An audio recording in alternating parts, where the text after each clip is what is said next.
Hello everyone, I am पारस और आज हम डिस्कस करेंगे कुछ बेसिक्स एल्केन के। ठीक है, तो देख लेते हैं कि जो हमारे पास एल्केन है वो होती है हमारे पास सैचुरेटेड हाइड्रोकार्बन। अब हाइड्रोकार्बन क्या होता है? हाइड्रोकार्बन नॉर्मली जहाँ पे हाइड्रोजन और कार्बन साथ में आते हैं उसको हम हाइड्रोकार्बन बोलते हैं। ठीक है, तो अब ये बोलते हैं कि दे आर सैचुरेटेड हाइड्रोकार्बन की जो एल्केन्स होती हैं वो सैचुरेटेड हाइड्रोकार्बन होती है। अब सैचुरेटेड क्या होता है? तो जहाँ पे सिंगल बॉन्ड होगा उसको हम बोल देंगे सैचुरेटेड हाइड्रोकार्बन। सिंपल मैं ये बोल रहा हूँ कि जहाँ पे सिंगल बॉन्ड होगा वो सैचुरेटेड होगा और जहाँ पे डबल और ट्रिपल बॉन्ड होंगे वो अनसैचुरेटेड होगा। ठीक है, तो हम ऐसे बोलते हैं कि जो हमारे पास एल्केन्स होती है वो सैचुरेटेड हाइड्रोकार्बन होती है, मतलब वो वाले हाइड्रोकार्बन होते हैं जिनमें केवल सिंगल बॉन्ड होता है। क्लियर है वाला पॉइंट? ठीक है, इसके बाद देखते हैं कि all carbon atom in alkane are sp3 hybridise.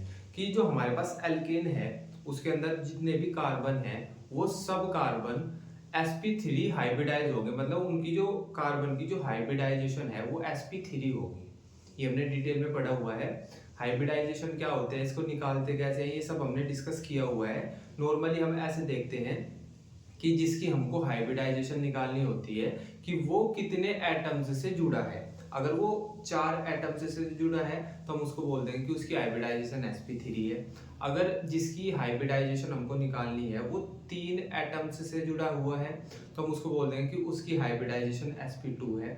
और अगर 2 से जुड़ा है तो हम बोल देंगे sp। तो ये जनरली ये बोल रहे हैं कि जितने भी हमारे पास एल्केन्स के अंदर कार्बन होते हैं वो सब के सब sp3 हाइब्रिडाइज होते हैं, मतलब वो कार्बन 4 कार्बन से जुड़े होते हैं, मतलब 4 एटम्स से जुड़े होते हैं। क्लियर है वाला पॉइंट? ठीक है, अब थर्ड पॉइंट है कि द जनरल फॉर्मूला, एल्केन का जनरल फॉर्मूला। तो आप ऐसा बोल सकते हो कि भैया ठीक है हमको दोनों पॉइंट समझ आ गए कि जो हमारे पास एल्केन्स होती है वो सैचुरेटेड हाइड्रोकार्बन होती है, मतलब एल्केन्स में सिंगल बॉन्ड होता है। First point. सेकंड पॉइंट कि जितने भी एल्केन्स हैं उनके अंदर जो कार्बन होता है वो sp3 हाइब्रिडाइज होता है। अब आप बोलोगे कि हम आइडेंटिफाई कैसे करें कि ये एल्केन है, एल्कीन है, एल्काइन है? हम पहचानेंगे कैसे कि एल्केन है ये? हमको इसकी कोई आइडेंटिफिकेशन तो बताओ। तो सिंपल आप इसको ये वाला पॉइंट याद रखना कि वहाँ वो एल्केन होगी जहाँ पे जो कार्बन है, भाई कार्बन और हाइड्रोजन साथ में आते हैं, हाइड्रोकार्बन बनता है ना। हाइड्रोजन और कार्बन साथ में हाइड्रोकार्बन बन गया है ना। एल्केन भी हाइड्रोकार्बन है। तो मैं ये बोल रहा हूँ कि एल्केन को पहचानने के लिए आप क्या देखोगे कि जो कार्बन है उसके साथ जितने हाइड्रोजन है वो कार्बन से डबल होंगे और डबल करके भी आपको +2 ऐड करना है। मैं सिंपल ये बोल रहा हूँ कि जैसा हमारे पास कार्बन है एक, और एक को अगर हम डबल करेंगे इंटू 2 करेंगे तो 2 हाइड्रोजन हो और 2 के साथ और 2 ऐड करना है आपको, तो हमारे पास एल्केन आ जाएगी। तो सिंपल अगर मैं बोल रहा हूँ कि आप मेरे को ये बता दो 3 कार्बन की एल्केन बता दो, तो आप बोलोगे कि 3 कार्बन की एल्केन, तो कार्बन तो 3 होंगे उसमें और हाइड्रोजन होंगे उसमें 8। क्यों 8? क्योंकि हमको जितने कार्बन है ना उसके डबल से, मतलब जितने कार्बन हैं उनको डबल करेंगे हम और प्लस करेंगे 2, तब हमारे पास हाइड्रोजन का नंबर आएगा, है ना। इसको आप ऐसे समझो कि जैसा मैं ये बोल रहा हूँ कि हमारे पास ये है एक कार्बन की हमको एल्केन बनानी है, तो मैं बोल रहा हूँ कि कार्बन 1 है, ठीक है। हाइड्रोजन कितने होने चाहिए? कार्बन से डबल के +2, मतलब कार्बन 1 है, मैंने इसको डबल कर दिया तो 2 होगी, और मैं 2 और ऐड कर दूं इसमें तो हो जाएंगे हाइड्रोजन 4। आपको ये चीज समझ आ रही है क्या? हमको क्या करना है, जितने हमारे पास कार्बन है उनको डबल करके +2 करना है तो हमारे पास हाइड्रोजन आ जाएंगे।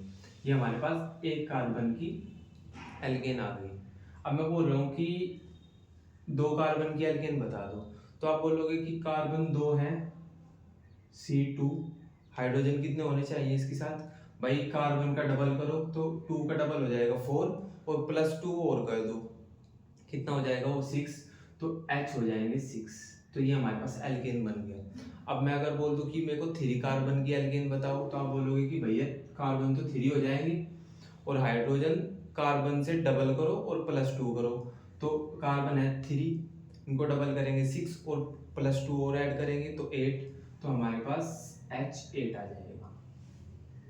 मतलब सब में हो क्या रहा है कि जो हमारे पास कार्बन है और जो हाइड्रोजन है, हाइड्रोजन जब हम कार्बन को डबल करके उसमें +2 कर रहे हैं तो हमारे पास हाइड्रोजन आ रही है। जितनी हाइड्रोजन आएगी हम उतना नंबर यहाँ पे लिख देंगे। अब मैं आपको बोल दूं कि मेरे को 4 कार्बन की एल्केन बताओ, तो आप बोलोगे कि कार्बन तो 4 होंगे और हाइड्रोजन कितने होंगे, कार्बन को डबल करो, 4 कार्बन है तो 8 और डबल करके +2 ऐड करो, तो 8 में हम +2 ऐड करेंगे तो 10 आ जाएगा, तो हाइड्रोजन हो गई 10। समझ आ रहा है क्या, है ना। 5 कार्बन की मेरे को एल्केन बता दोगे क्या, 5 कार्बन में क्या होगा कि कार्बन होंगे 5 को डबल करें 10 और 10 में +2 ऐड करेंगे तो 12, तो ये आ जाएगा हमारे पास H12। तो अब सब में देखो कि हमारे पास जितनी कार्बन है ना, हमने कार्बन जितने हमारे पास कार्बन है उसको डबल किया और उसमें +2 ऐड किया, तो हमको ये पता चल गया कि हाइड्रोजन कितने हैं, है ना। यहाँ पे 5 × 2 10 +2 12, 4 × 2 8 +2 10, 3 × 2 6 +2 8। तो हमको पता कैसे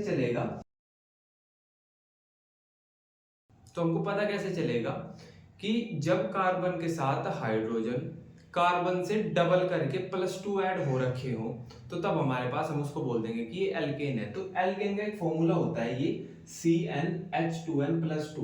तो हमने सिंपल यही दिखाया हुआ है कि अगर हमारे पास कार्बन n है ना, तो हमारे पास हाइड्रोजन 2n होंगे। मतलब अगर कार्बन 6 है ना, तो 6 में 2 की मल्टीप्लाई करो तो हाइड्रोजन 12 होंगे, है ना। तो हमने सिंपल इस वाले फॉर्मूले में यही दिखाया हुआ है कि जो हमारे पास कार्बन अगर n है तो हाइड्रोजन होंगे 2n+2, है ना। तो ये ना बड़ा कंफ्यूजिंग लगता है ना सबको, ऐसे जब हम इसको पढ़ते हैं तो वैसे है नॉर्मल ये कि हमारे पास हाइड्रोजन कार्बन को जब हम डबल करके +2 करेंगे उसमें, तो हमारे पास हाइड्रोजन का नंबर आ जाएगा।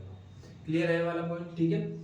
अब ये हमने 3 पॉइंट डिस्कस किए, हमको पता चल गया कि जो हमारे पास एल्केन होती है वो सैचुरेटेड हाइड्रोकार्बन है, उसकी हाइब्रिडाइजेशन एल्केन के किसी भी कार्बन की अगर आप हाइब्रिडाइजेशन निकालोगे वो sp3 आएगी। sp3 का मतलब कि जो हमारे पास कार्बन है वो 4 एटम्स से जुड़ा है, ठीक है। और जो हमारे पास एल्केन होती है उसका सिंपल फॉर्मूला ये होता है कि जितने कार्बन है उसको अगर हम डबल करके +2 करें उतने नंबर ऑफ हाइड्रोजन होंगे हमारे पास। तो सिंपल हमने बहुत सारे एग्जांपल देखे हैं, सबके सब एल्केन है ना। आइडेंटिफाई वैसे ही करोगे कि जो कार्बन है उसको अगर हम डबल करके +2 ऐड करेंगे तो हमारे पास एल्केन आ जाएगा, ठीक है। अब एक आता है कि हम एल्केन का नोमेनक्लेचर कैसे कहते हैं। हमने लास्ट चैप्टर में ही पढ़ा है कि नोमेनक्लेचर कैसे कहते हैं, लेकिन थोड़ा सा तो बताना तो पड़ेगा यहाँ पे भी, है ना। तो एल्केन का नोमेनक्लेचर और आइसोमेरिज्म पढ़ेंगे हम, है ना। तो बेसिकली जब भी हम किसी का नोमेनक्लेचर कहते हैं तो हम क्या कहते हैं, सबसे पहले वर्ड रूट लिखते हैं, और एल्केन में हम क्या लिखेंगे, इसका जो सफिक्स होता है वो होता है एन, मतलब ANE, एन होता है। तो हम क्या करेंगे कि वर्ड रूट लिखेंगे और प्लस में एन लिखेंगे जब हम एल्केन का नोमेनक्लेचर करेंगे। अभी हम प्रैक्टिस करेंगे, ठीक है। अच्छा, वर्ड रूट क्या होता है, तो वर्ड रूट वो होता है कि जैसे हमारे पास 1 कार्बन है तो उसका वर्ड रूट होगा मेथ, अगर 2 कार्बन है तो उसका होगा एथ, अगर 3 कार्बन है तो उसका होगा प्रोप, अगर 4 कार्बन है तो ब्यूट, अगर 5 कार्बन है तो पेंट, अगर 6 कार्बन है तो हेक्स, है ना। ये हमको याद होते हैं, हमने लास्ट चैप्टर में ये सब पढ़ा है, ठीक है। तो बेसिकली जब हम एल्केन का नोमेनक्लेचर कहते हैं तो पहले हम वर्ड रूट लिखेंगे, फिर लिखेंगे हम एन। क्लियर है, ठीक है। अब ये देख लो कि आइसोमेरिज्म क्या होता है, हमने आइसोमेरिज्म भी डिस्कस किया हुआ है कि जब हमारे पास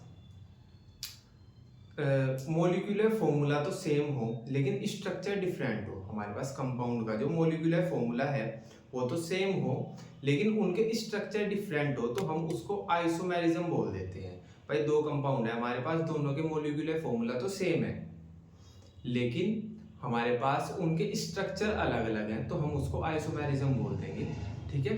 क्लियर है वाला पॉइंट, ठीक है।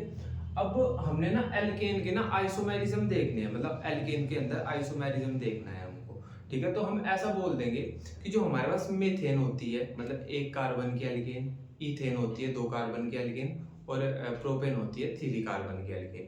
तो जो 1 कार्बन की एल्केन होती है, 2 कार्बन की एल्केन होती है, 3 कार्बन की एल्केन होती है, इनके कोई आइसोमेर नहीं होते, मतलब इनमें आइसोमेरिज्म नहीं देखा जाता। कैसे, जैसा मैं आपको अगर बताऊं कि जैसा हमारे पास ये है CH4 है हमारे पास, ये 1 कार्बन की एल्केन है ना। अब CH4 का बस एक ये ही स्ट्रक्चर पॉसिबल है, इससे अलग तो हम CH4 का कोई स्ट्रक्चर नहीं बना सकते। मतलब 1 कार्बन है और ये हाइड्रोजन हाइड्रोजन, हाइड्रोजन और हाइड्रोजन। इससे अलग एक कार्बन की एल्केन का कोई और स्ट्रक्चर पॉसिबल है क्या? नहीं है। तो हम ऐसे बोल देंगे कि जो एक कार्बन की एल्केन होती है उसका कोई आइसोमर नहीं होता। ठीक है, अब बात करें हम जो हमारे पास दो कार्बन की एल्केन होती है, जैसे हमारे पास ये है CH3 CH3, इसका भी और कोई स्ट्रक्चर नहीं हो सकता। ठीक है, इसका भी दो कार्बन के एल्केन का भी कोई और स्ट्रक्चर नहीं हो सकता। ऐसे ही जैसा 3 कार्बन की एल्केन है हमारे पास CH3 CH2 CH3, इसका भी हमारे पास कोई आइसोमर नहीं हो सकता। मतलब इसका भी, जैसा हम ऐसे बोलते हैं ना कि मॉलिक्यूलर फॉर्मूला तो सेम हो लेकिन स्ट्रक्चर डिफरेंट हो, तो इसका भी कोई और स्ट्रक्चर पॉसिबल नहीं है। तो हम ऐसा बोल देंगे कि 1 कार्बन की एल्केन, 2 कार्बन की एल्केन और 3 कार्बन की एल्केन का कोई आइसोमर नहीं होता। लेकिन जो 4 कार्बन की एल्केन होती है, जैसे CH3 CH2 CH2 CH3, भाई एक स्ट्रक्चर तो 4 कार्बन का ये हो गया, पर एक स्ट्रक्चर ये भी तो हो सकता है इसका।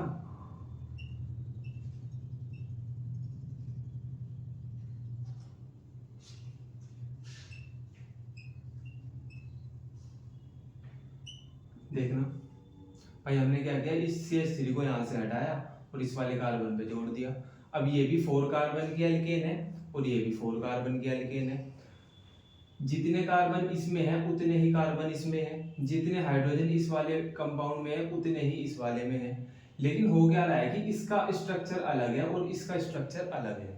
तो हम इसको बोल देंगे कि 4 कार्बन की जो एल्केन होती है उसके दो स्ट्रक्चर होते हैं, मतलब उसके 2 आइसोमर्स होते हैं, है ना। तो 4 कार्बन की जो एल्केन होती है उसके 2 आइसोमर्स देखने को मिले हमको।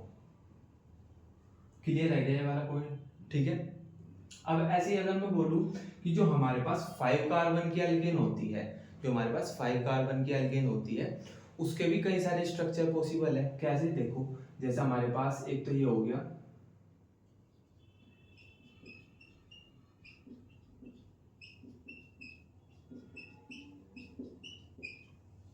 ये हमारे पास 5 कार्बन की एल्केन है ना।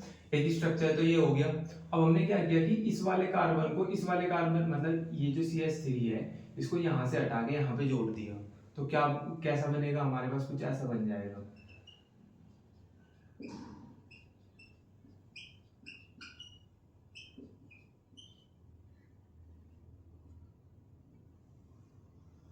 देखना, अब जितने कार्बन इसमें है उतने ही कार्बन इसमें है भाई। 1 2 3 4 5, 1 2 3 4 5, जितने हाइड्रोजन इसमें है उतने ही हाइड्रोजन इसमें है, लेकिन इनके जो स्ट्रक्चर हैं वो अलग अलग हैं।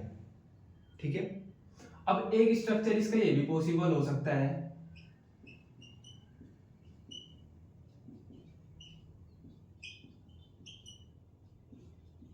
देखना भाई, जितने कार्बन इसमें है 1 2 3 4 5, 1 2 3 4 5, 5 कार्बन इसमें है, 5 कार्बन इसमें है। हमने क्या किया कि इस वाले कार्बन पे ये वाला CH3 यहाँ से हटा के यहाँ पे लगा दिया, तो हुआ क्या, हमारे पास एक स्ट्रक्चर और आ गया। अब जो 5 कार्बन की एल्केन होती है उसके 3 स्ट्रक्चर पॉसिबल होते हैं, 1 2 और 3। ठीक है, तो हम ऐसा बोल सकते हैं कि जो हमारे पास 5 कार्बन की एल्केन होती है उसके 3 आइसोमर्स होते हैं। ठीक है, तो बेसिकली हमारे पास जो 1 कार्बन की एल्केन होती है उसका कोई आइसोमर नहीं होता, जो 2 कार्बन की होती है उसका भी कोई आइसोमर नहीं होता, जो 3 कार्बन की एल्केन होती है उसका भी कोई आइसोमर नहीं होता है। लेकिन जो 4 कार्बन की एल्केन होती है उसके 2 आइसोमर होते हैं, जो 5 कार्बन की एल्केन होती है उसके 3 आइसोमर होते हैं। आइसोमर तो समझ आ रहा है ना, कि जिनके जब हमारे पास मॉलिक्यूलर फॉर्मूला तो सेम हो लेकिन स्ट्रक्चर डिफरेंट डिफरेंट हो।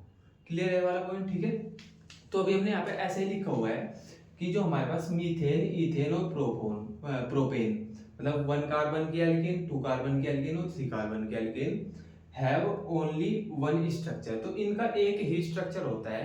ठीक है, मतलब सिंगल सिंगल स्ट्रक्चर होता है, तो इसको हम बोल देंगे कि इनमें आइसोमेरिज्म नहीं देखा जाता। ठीक है, लेकिन जो हमारे पास ये हमने देखा 4 कार्बन की, जो हमारे पास 4 कार्बन की एल्केन थी उसके 2 आइसोमर्स होते हैं, 5 कार्बन की 3 आइसोमर्स होते हैं।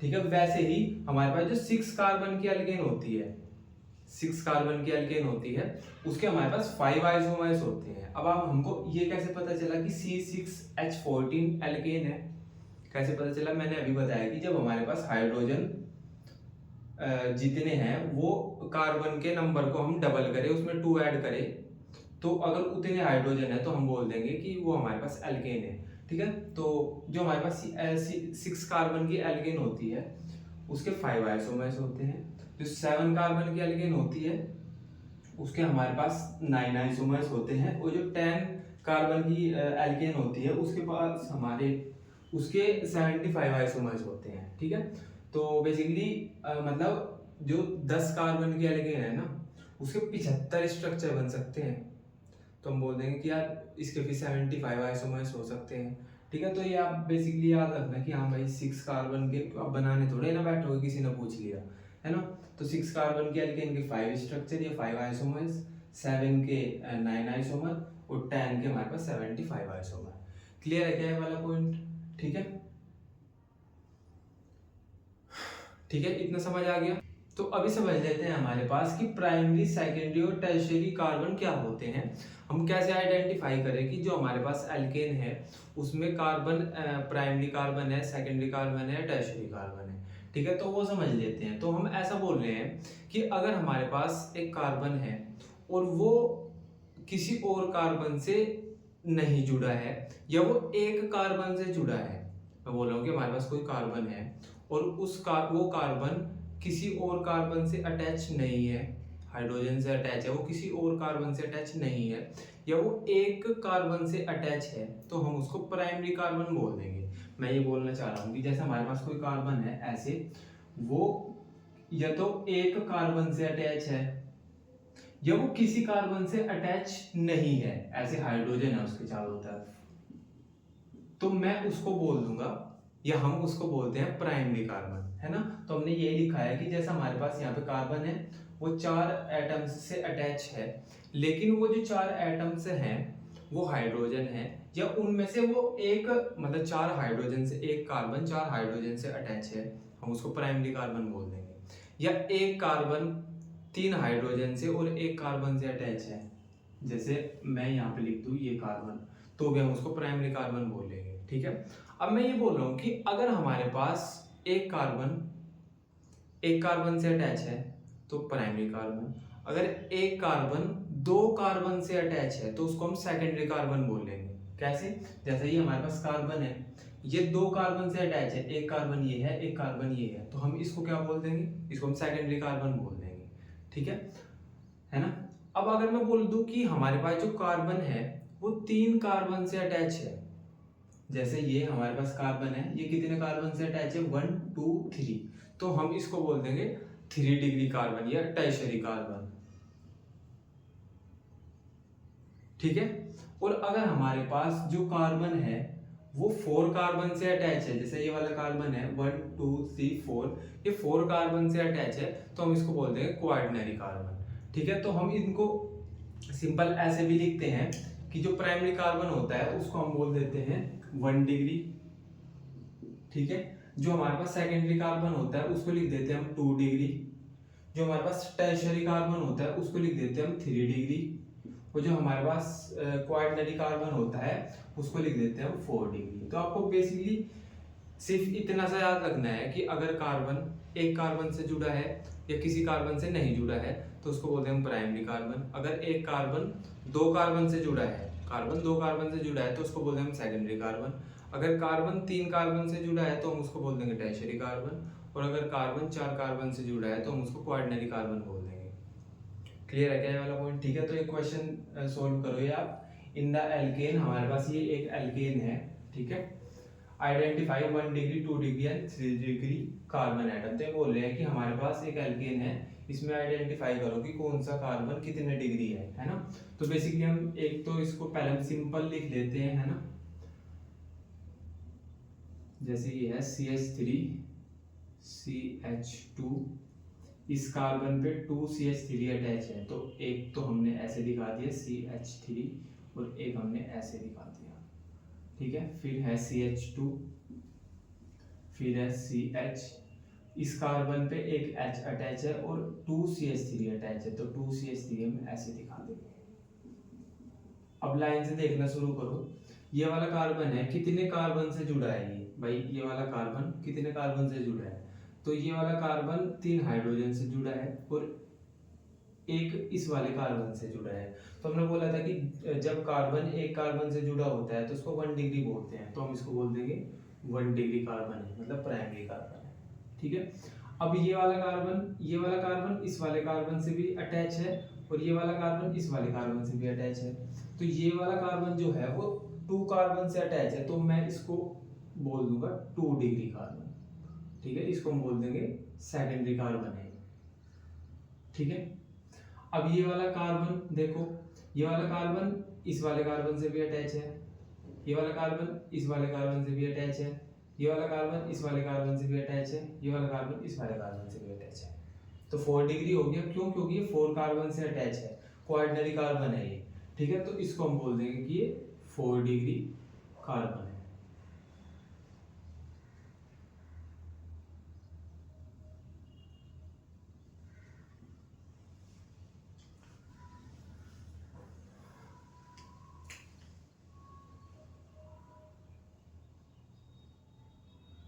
ठीक है।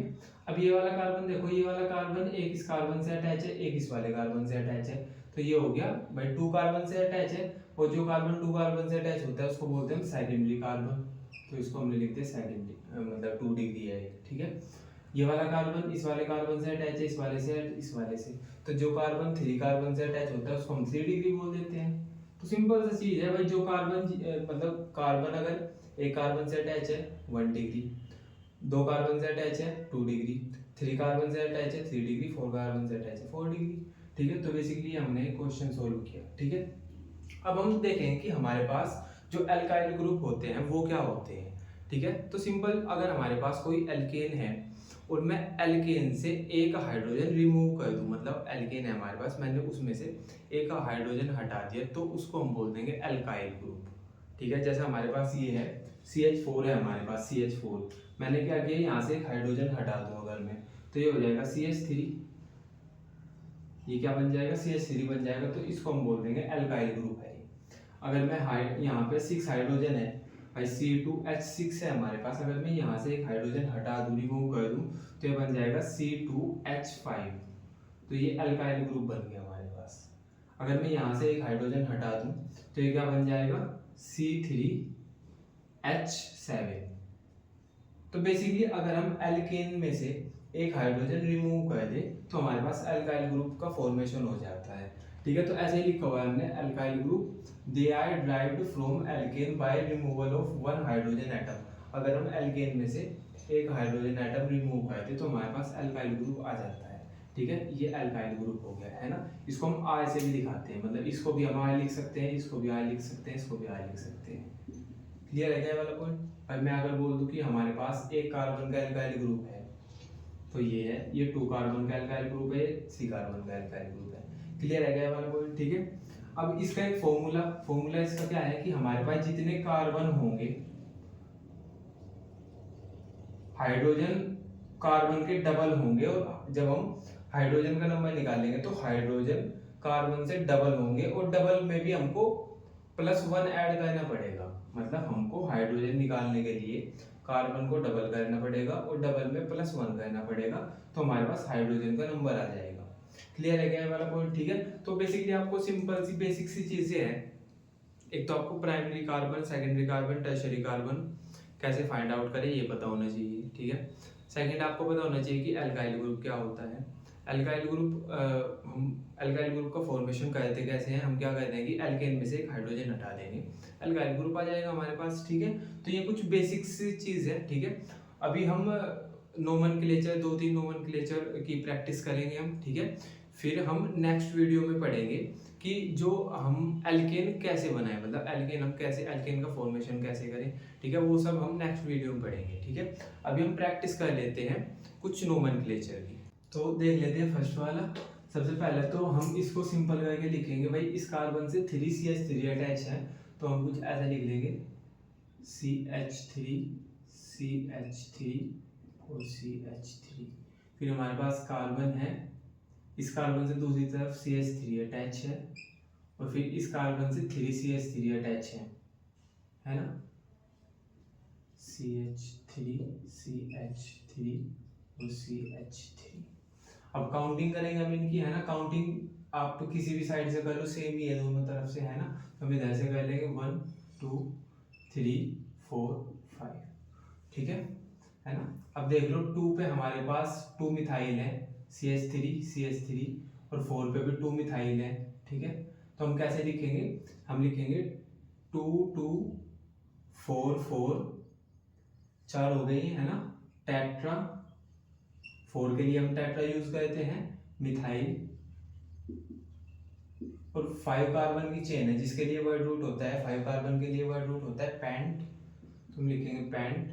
और क्योंकि सब सिंगल बॉन्ड है, सिंगल बॉन्ड के लिए हम क्या यूज करते हैं, एन, तो हम लिख देंगे यहाँ पे एन। तो ये हो जाएगा 2 2 4 4 टेट्रा मिथाइल पेंटेन। क्लियर है वाला पॉइंट, ठीक है। अब ये वाला देख लो, इसको पहले सिंपल करके लिख लो। हमारे पास है कार्बन, कार्बन से 2 CH3 अटैच है, तो CH3 इधर 2 C2H5 अटैच है, तो C2H5 को हम ऐसे लिख सकते हैं क्या, CH2CH3 CH2CH3, ठीक है क्या ना भाई, सिंपल हम इसको ऐसे लिख सकते हैं ना, CH3 CH2, है ना। तो हमने ऐसे लिख लिया, ठीक, या आप इसको सिंपल भी लिख सकते हो, है ना। ये थोड़ा इसमें बच्चे कंफ्यूज होते हैं, तो फिर मैंने ये वाले ऐसे इस तरीके से लिख लिया, ठीक है। तो अभी आप काउंटिंग करोगे, तो काउंटिंग हम उधर से करेंगे जिधर से लंबी सबसे लॉन्गेस्ट चेन मिले हमको, तो हम यहाँ से कर लेते हैं 1 2 3 4 5, ठीक है। अब 3 पे 2 मिथाइल है ना, तो ऐसे लिखेंगे हम 3 3 डाई मिथाइल, और कार्बन, कितने कार्बन की चेन है, 5 कार्बन की चेन है, तो 5 कार्बन के लिए हम यूज करते हैं पेंट, और सिंगल बॉन्ड है सबके बीच, है ना, तो एन लिख देंगे, एन, तो ये हो जाएगा 3 3 डाई मिथाइल पेंटेन। क्लियर है वाला पॉइंट, ठीक है। अब थर्ड हमारे पास हमने इन्होंने हमको नेम दिया हुआ है और हमको स्ट्रक्चर बनाना है, ठीक है। तो हम क्या करेंगे, सबसे पहले देखेंगे कि वर्ड रूट क्या है हमारे पास, कितने कार्बन की चेन है ना। तो ये है हमारे पास हेप्ट, हेप्ट होता है हमारे पास 7 कार्बन, तो 7 कार्बन बनाओ पहले, 1 2 3 4 5 6 7, ठीक है। अब ये बोलते कि 3 3, इसकी काउंटिंग कर लो, 1 2 3 4 5 6 और 7, है ना। ये बोलते 3 पे 4 पे 2 और 5 पे 1 मिथाइल है, मतलब 3 पे है मिथाइल, तो हमने 3 पे मिथाइल लगा दिया, ठीक है। 4 पे है, मतलब 4 पे 2 मिथाइल है, CH3 और CH3 लगा दिया, एक मिथाइल 5 पे भी है, तो हमने लगा दिया CH3, ठीक है। और क्योंकि एन है तो सबके बीच हमने सिंगल बॉन्ड लगा दिया, ठीक है। अब इनके साथ बस हाइड्रोजन लगा के इनकी वैलेंसी कंप्लीट कर दो, जैसे यहाँ पे 3 हाइड्रोजन आ जाएंगे, यहाँ पे 2 आ जाएंगे, ठीक है, यहाँ पे 1 आ जाएगा, है ना, और यहाँ पे आ जाएगा 1, यहाँ पे आ जाएंगे 2, यहाँ पे आ जाएंगे 3। तो हमने क्या किया, यहाँ पे हमको नेम लिखा हुआ था और नेम से हमने स्ट्रक्चर बना दिया, ठीक है। तो ये बेसिकली एल्केन की जो हमारे पास नोमेनक्लेचर है उसकी हमने हल्की सी प्रैक्टिस की। ऐसा हमने ये सब कुछ नोमेनक्लेचर में कवर किया हुआ है, इससे पहले वाले चैप्टर में ही, ऑर्गेनिक केमिस्ट्री में ही हमने सब कुछ ये कवर किया था, ठीक है।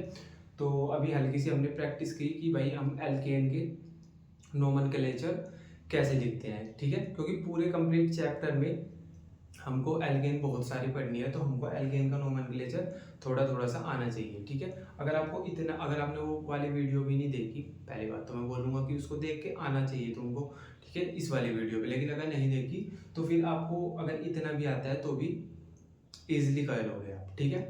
तो अभी हमने कुछ एल्केन के बारे बेसिक सी चीज़ें पढ़ी, है ना, कि एल्केन को आइडेंटिफाई कैसे करें, है ना। हमने कार्बन देखे कि एल्केन के अंदर जो कार्बन होंगे हम उनको कैसे देखेंगे, कौन सा प्राइमरी है, सेकेंडरी है, टर्शियरी है, ठीक है। फिर हमने एल्काइल ग्रुप पढ़ा, फिर हमने कुछ प्रैक्टिस करी, ठीक है।